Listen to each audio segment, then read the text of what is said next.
It may seem to Americans that the U.S.-style free enterprise, private sector, for-profit health insurance is naturally the most cost-effective way to pay for health care.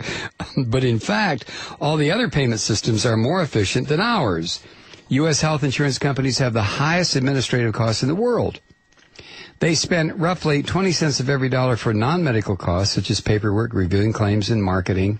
France's health insurance industry, in contrast, covers everybody and spends about 4%. Canada's universal insurance system, run by government bureaucrats, spends 6%. In Taiwan, a leaner version of the Canadian model has administrative costs of 1.5%. One year, this figure ballooned to 2%, and the opposition parties savaged the government for wasting money. The world champion at controlling medical costs is Japan, even though its aging population is a profligate consumer of medical care. On average, the Japanese go to the doctor 15 times a year, 3 times the U.S. rate. They have twice as many MRI scans and X-rays. Quality is high. Life expectancy and recovery rates for major diseases are better in the U.S. than in the U.S., and yet Japan spends about $3,400 per person annually on health care. The United States spends more than $7,000. The fourth myth, cost controls stifle innovation. False. The United States is home to groundbreaking medical research, but so are other countries with much lower cost structures. Any American who's had a hip or knee replacement is standing on French innovation. Deep brain stimulation to treat depression is a Canadian breakthrough. Many of the wonder drugs promoted endlessly on American television, including Viagra, come from British, Swiss, or Japanese labs. Overseas, strict cost controls actually drive innovation. In the United States, an MRI scan of the neck region costs about $1,500. In Japan, the identical scan, $98. Under the pressure of cost controls, Japanese researchers found ways to perform the same diagnostic technique for 1/15th the American price, and the Japanese labs still make a profit. Oy. Oh, my God. And the last one, health insurance has to be cruel. Not really. American health insurance companies routinely reject applicants with a so-called pre-existing condition, precisely the people most likely to need health insurance. They employ armies of adjusters to deny claims. If a customer is hit by a truck and faces big medical bills, the insurance rescission department digs through the records looking for grounds to cancel the policy, often while the victim is still in the hospital. The companies say they have to do this stuff to survive in a tough business. Foreign health insurance companies, in contrast, must accept all applicants, and they can't cancel as long as you pay your premiums. The plans are required to pay any claim submitted by a doctor or hospital or health spa, usually within tight time limits. The big Swiss insurer, Groupe Mutuelle, promises to pay all claims within 5 days. The group's chief executive told me, quote, "Our customers love it," end quote. The corollary is that everyone is mandated to buy insurance to give the plans an adequate pool of ratepayers. This is why an opt-out program is not a good idea for public option. The key difference is that foreign health insurance plans exist only to pay people's medical bills, not to make a profit. The United States is the only developed country that lets insurance companies profit from basic health coverage. And it goes on and on. I'm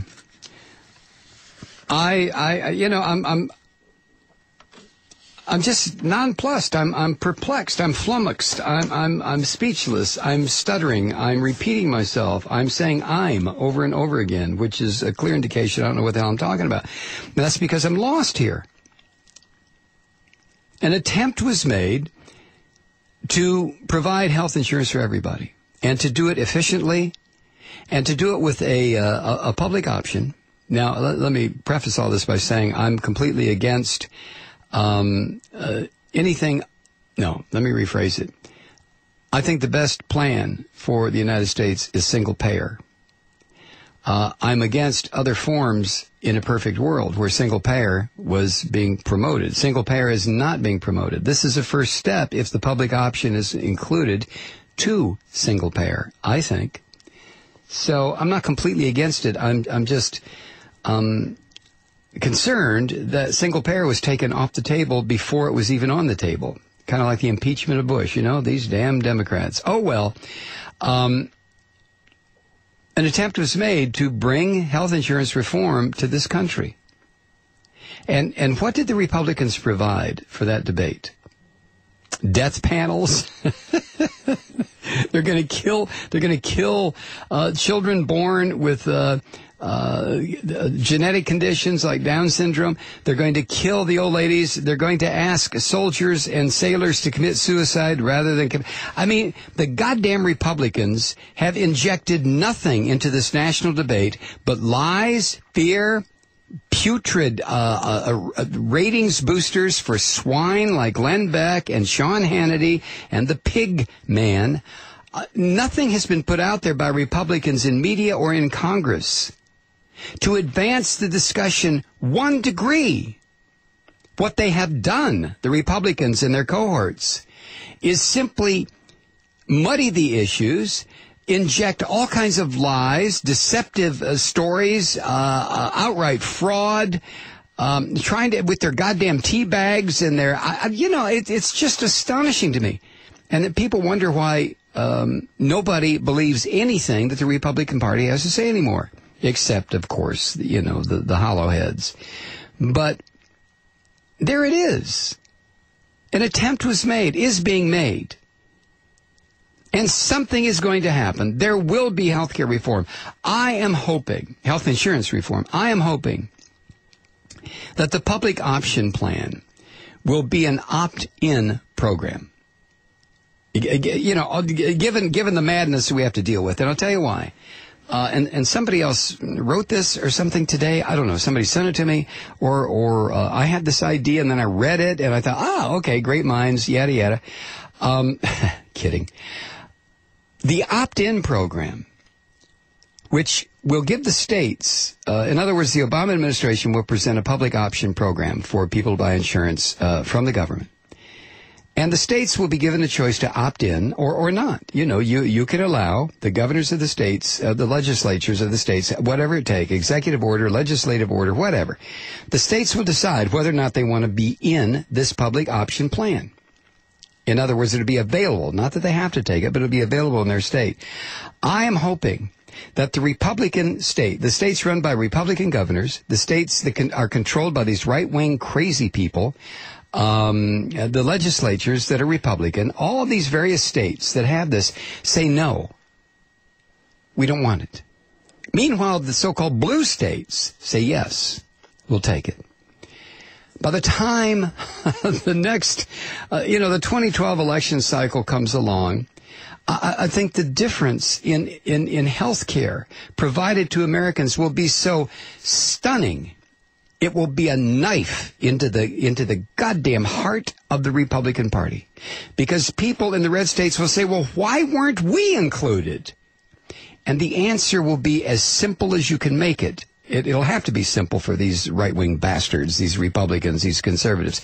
The answer will be because your governor and your legislature did not want you to have it. And the reason they did not want you to have it was because they're owned by the health insurance industry.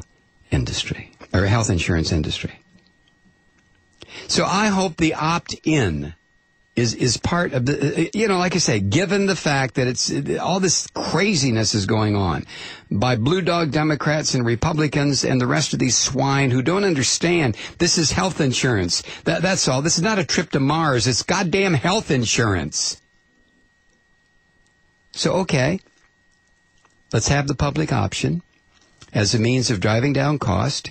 And whether it drives down cost or not, really, at this point, is beside the point.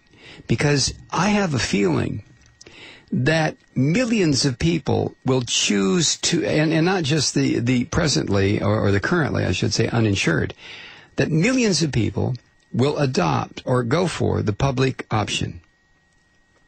And all of a sudden, the people that have been struggling without health insurance will have it unless they live in a state that is run by madmen and crazy women, in which case they won't have it.